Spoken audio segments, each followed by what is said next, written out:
In the tropical waters of a remote island, a wrecked ship tells a strange tale. A tale from centuries ago, a story of ambition, greed, violence, and ultimately, destruction. But it's also a story of science, learning, and the beginnings of the greatest empire the world has ever known. The tiny island is Bermuda, and the wreck is the Warwick, a ship torn from her moorings by a hurricane and shattered against a ragged cliff, killing 4 men and 1 boy on her maiden voyage in the year 1619.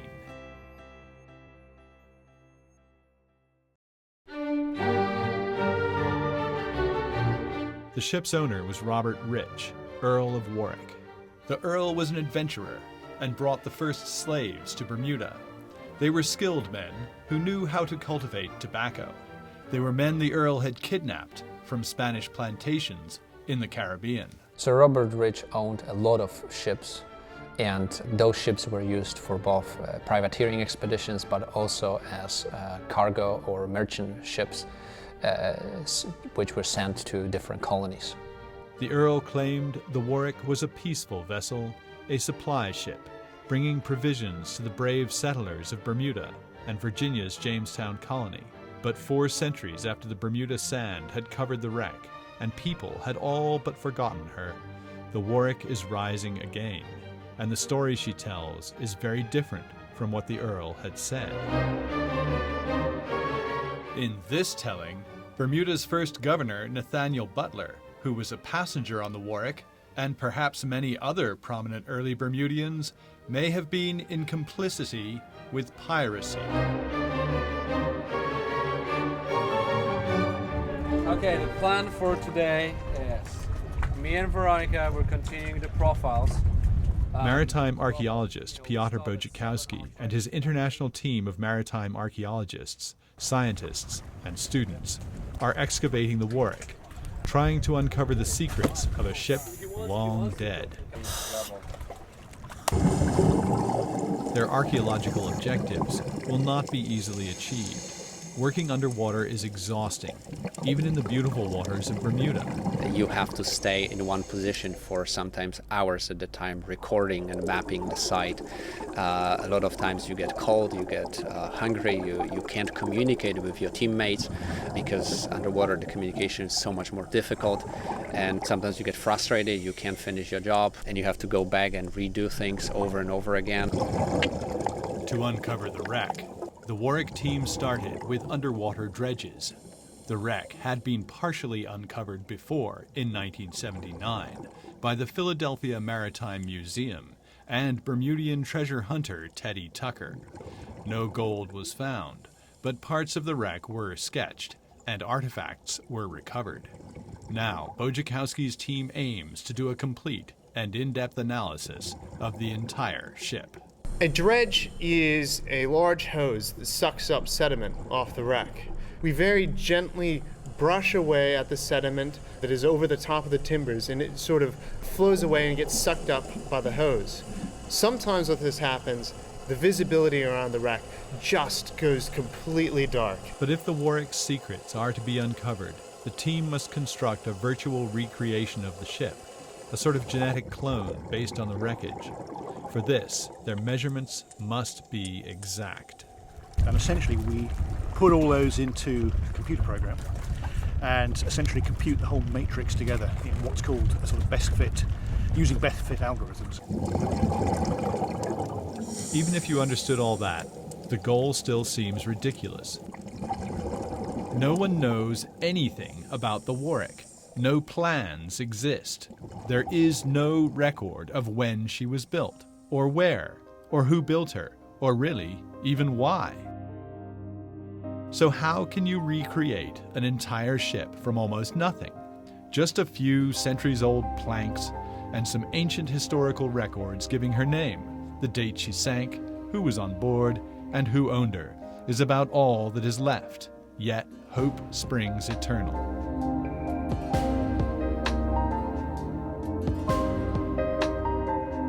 You finish your profiles, we finish our profiles, so the entire stern and midship is completed. All the profiles are done. This is the wreck of the Warwick. The starboard side is all that remains of a ship that once carried grand and secret ambitions. Yet 4 centuries after she sank, the Warwick's timbers are beautifully preserved. This level of preservation and so much of original timber still preserved is quite unique for such early vessel. The frames are still squared off. The chamfered edges are sharp and still fit perfectly. Testament not just to spectacular preservation, but also to a ship that was beautifully built and probably built shortly before she sank. Many of the Warwick's planks still bear the carpenter's marks of the master shipwrights who built her. Carpenter's marks usually take this form of simple geometric shapes, sometimes some slashes, sometimes a circle with a triangle through it.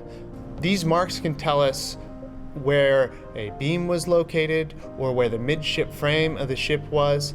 This helps us reconstruct their process of building eventually in the lab later. In truth, there are only about 5 or 6 17th century ships left anywhere in the world. 3 of those ships wrecked in Bermuda's waters.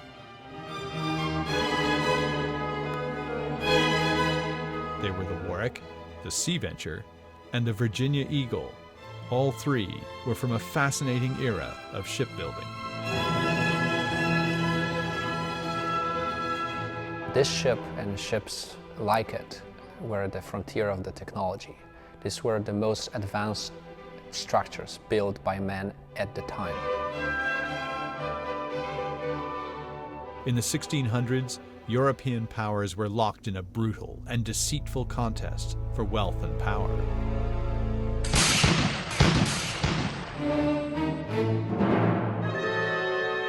Wealthy New World colonies and ships were the keys to success. One of the vehicles to territorial expansion were ships which were sent all over the world to explore new territories and acquire those territories for European powers. And every year, fleets of Spanish treasure ships loaded with gold sailed past Bermuda as they voyaged from South America to Spain. There was so much gold going past the island that it made Spain the most powerful nation in the world. But the world was changing. Math and science started coming to play with new discoveries and application of those discoveries into designing of ships, designing of scientific instruments for navigation and exploration. The 17th century was a time of the Renaissance. Tremendous advances were made in maths and science. England was the first country to use ideas like logarithms and mathematical arcs to build faster and more powerful ships. Ships that could easily attack and plunder the Spanish treasure fleets. But though these ships changed history, very little is known about them. Very few records remain. This means the Warwick could be one of the largest and best preserved wrecks of its kind. This also means that the Warwick is an archaeological treasure trove with tremendous amount of data still available for archaeologists to be studied. In 2010, Bojakowski's team, working in very bad visibility, began using dredges to uncover the stern section of the Warwick. The following year, they uncovered the midships section. Finally, in 2012, they uncovered the bow. So you're down maybe 6-8 inches of visibility. Your diving buddy has to come up very close to you and provide signals. Sometimes you can only communicate by touching each other's hands. Low visibility can also be hazardous. A diver or a diving buddy will swim by you, they'll kick off your mask or hit you in the head. You don't want to panic, just replace your mask and just carry on with what you're doing. Low visibility can also have strange effects. It's only just directly over the wreck. Sometimes you can stand up and just break through the cover of the clouds, and then suddenly the entire landscape will be revealed around you. But ironically, the sediment is also the best thing that ever happened to the Warwick team. Most likely the structure was buried with thick layer of sand and silt immediately after the sinking, providing good anaerobic conditions for long-term preservation of wood. Under the sediment, there was no oxygen. Without oxygen, wood does not rot. Woodworms cannot live. Also, the Warwick sank on her side. This left more of the structure of the ship than is usually found.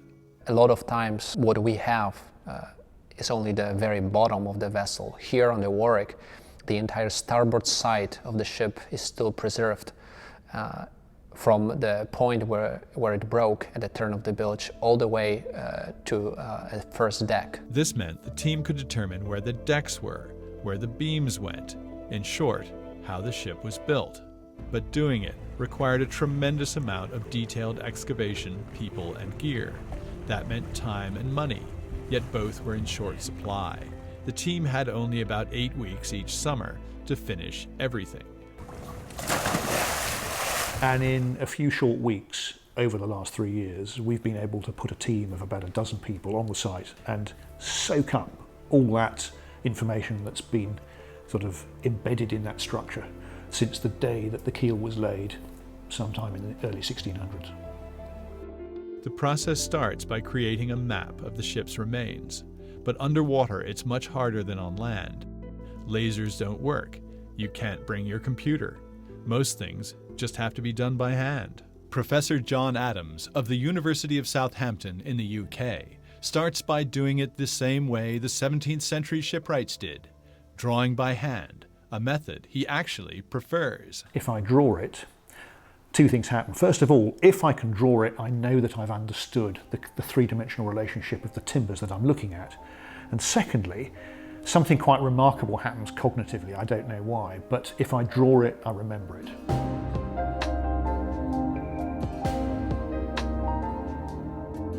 And so I still remember bits of ship structure that I drew 25, 30 years ago. His drawings reveal the ship's framing timbers, which look like ribs, and the planking that encased them on the inside and the outside of the ship. Using these drawings, the team decides where to place their datum points. In other words, what points to measure to and from. Then, using tags and orange string, they divide the wreck up into profiles. And essentially what we're doing is we're recording a series of profiles all the way from one end of the hull to the other.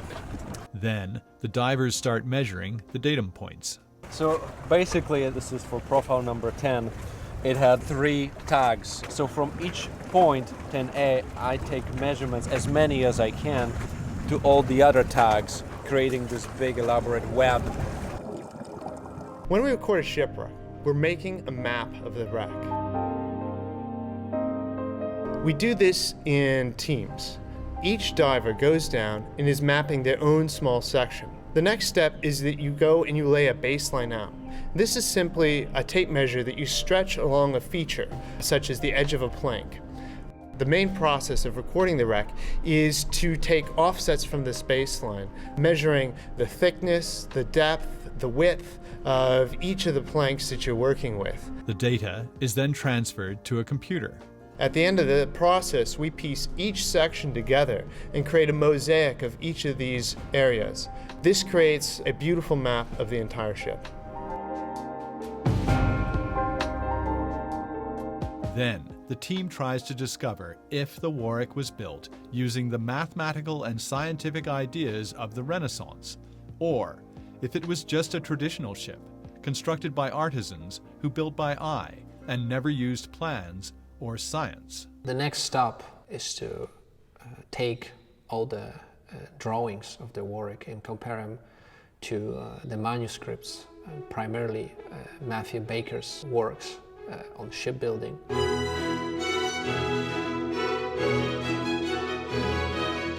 The shipwright Matthew Baker was the 17th century equivalent of a top NASA engineer. It was he who pioneered techniques to use logarithms and arcs in ship design. Matthew Baker produced one of the most important manuscripts on shipbuilding during the late 16th century, describing different designs of midship frames and types of ships and the science behind them.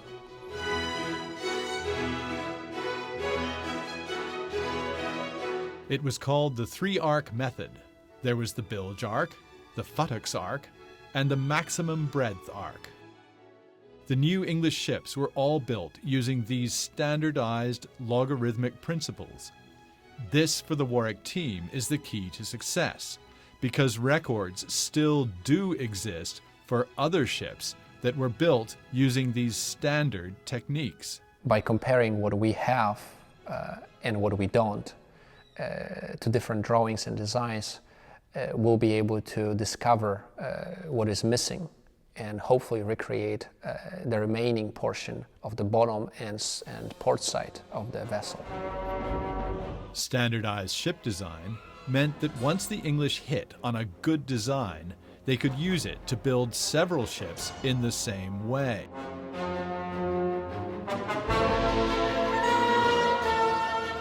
This gave England an unprecedented technological advantage. We must find out if the Warwick was designed using logarithms or not.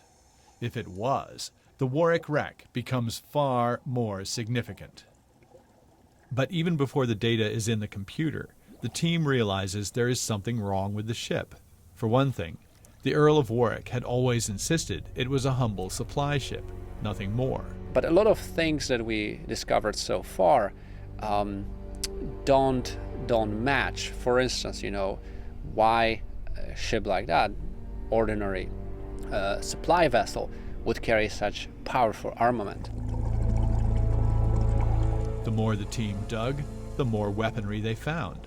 It soon became clear that the Warwick was equipped for heavy fighting. We know that Warwick was heavily armed with various types of armament, including cannonballs, expanding bar shots, spike shots. It was as heavily armed as any warship would have been for that period. So why did the Earl of Warwick spend so much money on weapons? Perhaps it was because the Warwick was something other than a supply ship. After analysis, the drawings do show that the Warwick was built using logarithms and the three-arc method.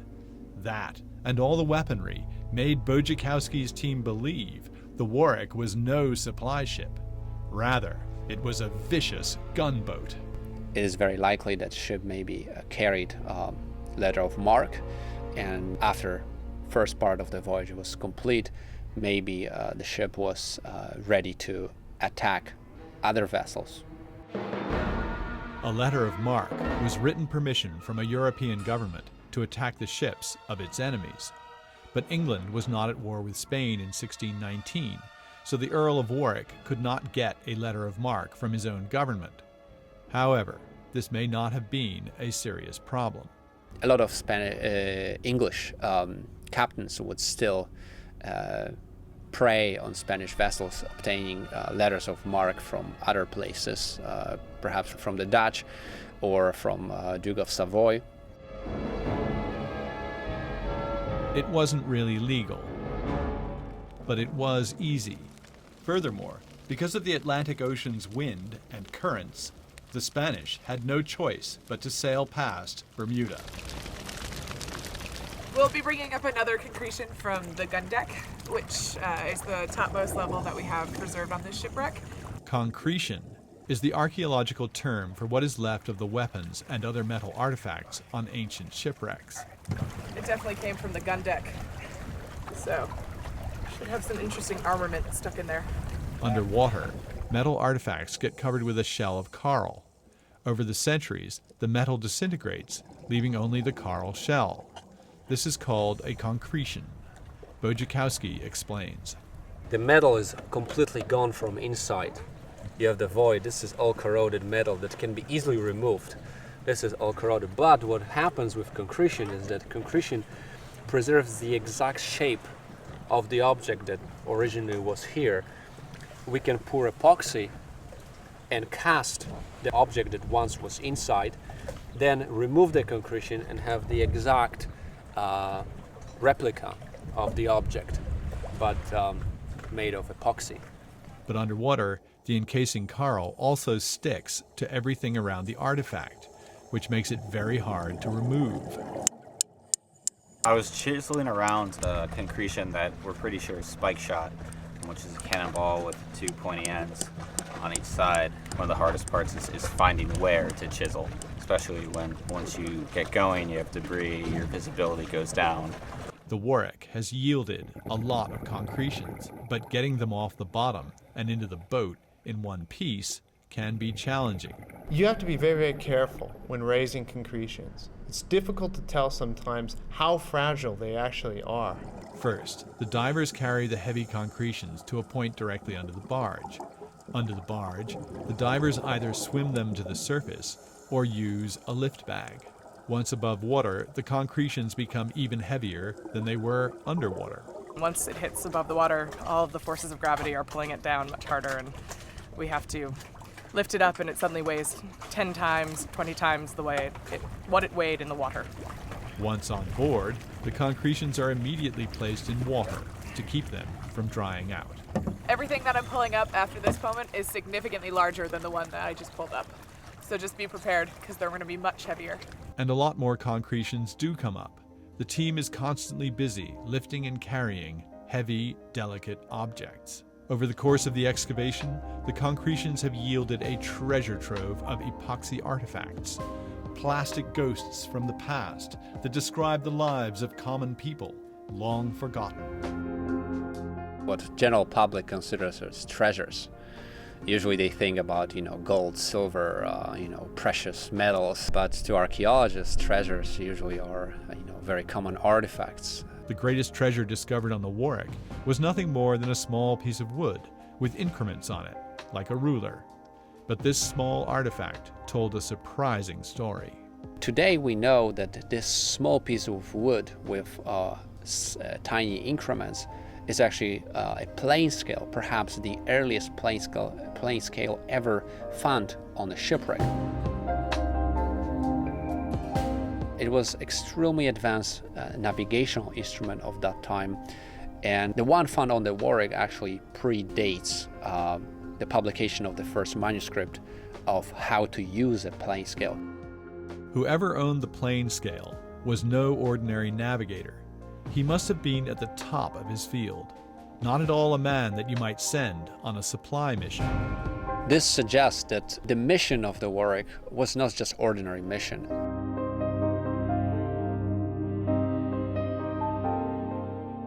The plane scale was almost the smallest artifact found, but its fantastic implications were backed up by the Warwick's largest and heaviest artifact. One of the artifacts that we discovered was the beautifully preserved cannon. This type of cannon could potentially fire a projectile up to perhaps almost 3 kilometers. This type of cannon was definitely not necessary for a ship for defensive purposes. It almost seems that the Warwick carried such large cannon to attack other vessels.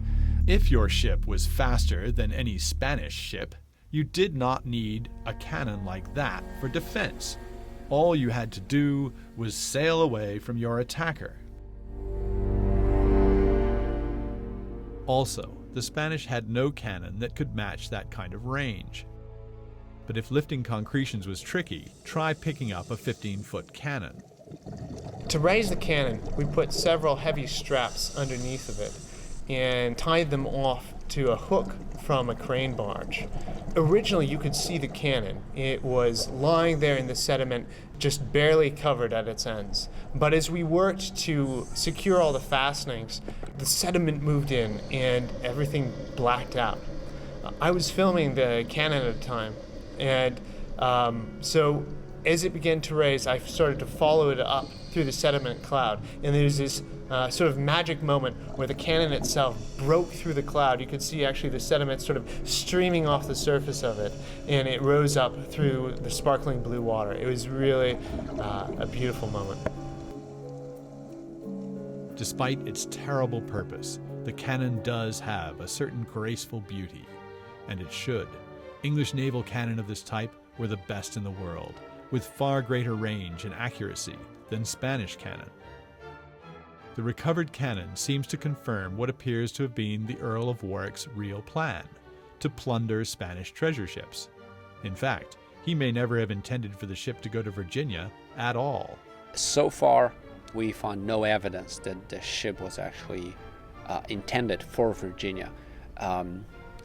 We suspect that perhaps Bermuda was the final destination of the vessel. But the biggest artifact of all was the ship itself. This could not be raised, so instead a copy was made, a drawing in fact, on transparent acetate. We take a roll about 2-3 meters and slowly unroll underwater along the ceiling planks and take direct recording in 1:1 scale, identical as the ship's structure on the acetate film. Using wax pencils, the team trace out an exact copy of what is left of the ship.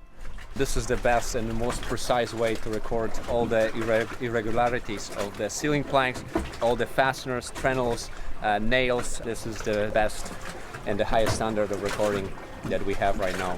When the tracing is finished, all the acetate drawings will be put together, making a giant full-scale drawing of the entire ship.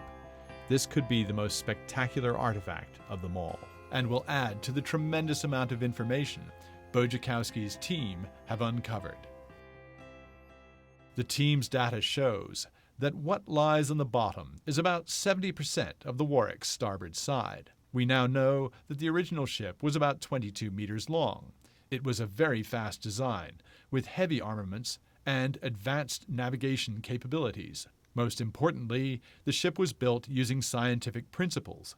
In short, the Warwick was nothing like the supply ship described in books on Bermuda's early history. But the team still had some nagging doubts. An archaeological excavation is like a crime scene investigation.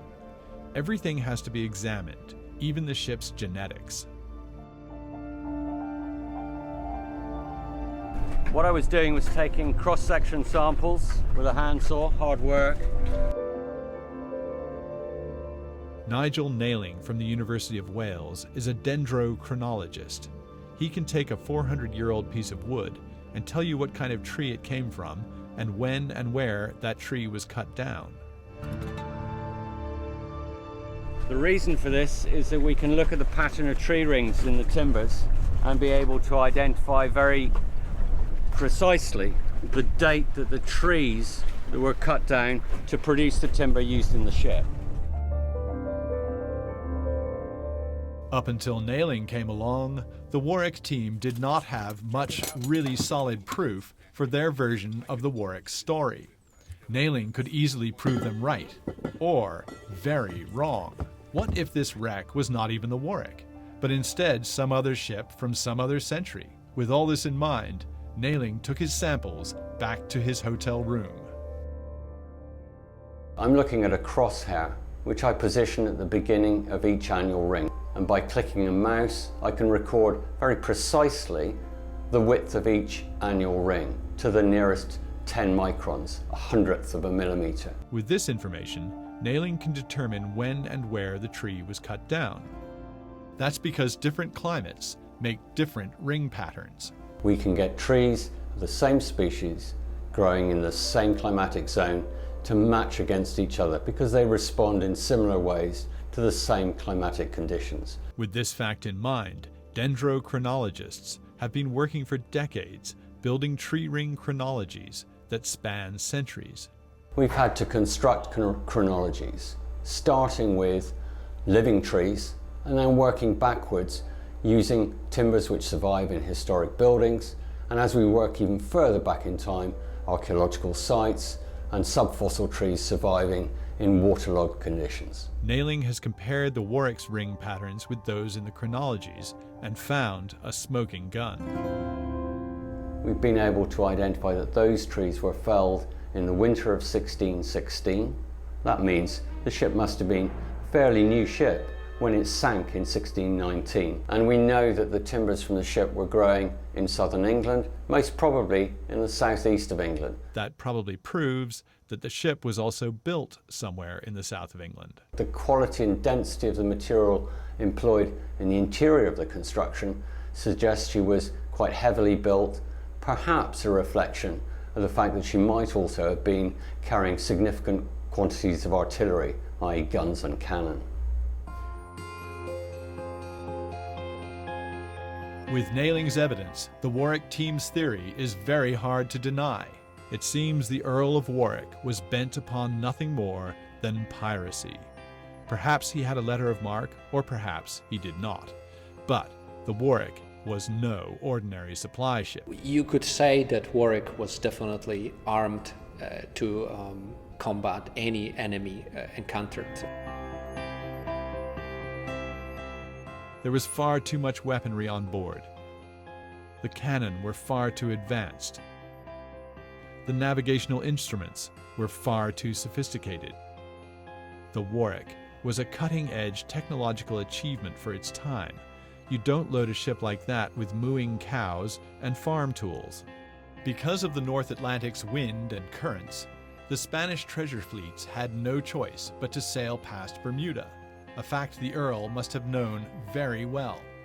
For an ambitious man with a dangerous ship, all that easy gold must have been far too tempting a target. Very likely, if the Warwick would encounter a Spanish treasure vessel coming back from the New World, it would attack and steal the cargo.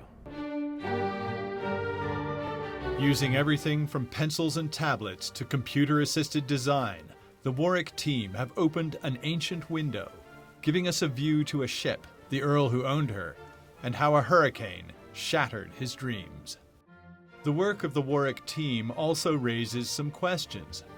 The early Bermudian settlers must have known what the Warwick was really for, so how many of them were also hoping to benefit from piracy? And that's not all. The Warwick brought Bermuda's first governor, Nathaniel Butler, to the island. As a man with the intelligence and experience to be governor, he too must have known what was really going on. But none of this really appears in the history books. And if none of that is in the history books, then how many other ships in Bermuda's treasure trove of wrecks might harbor similar tales, or perhaps stories of even greater fascination?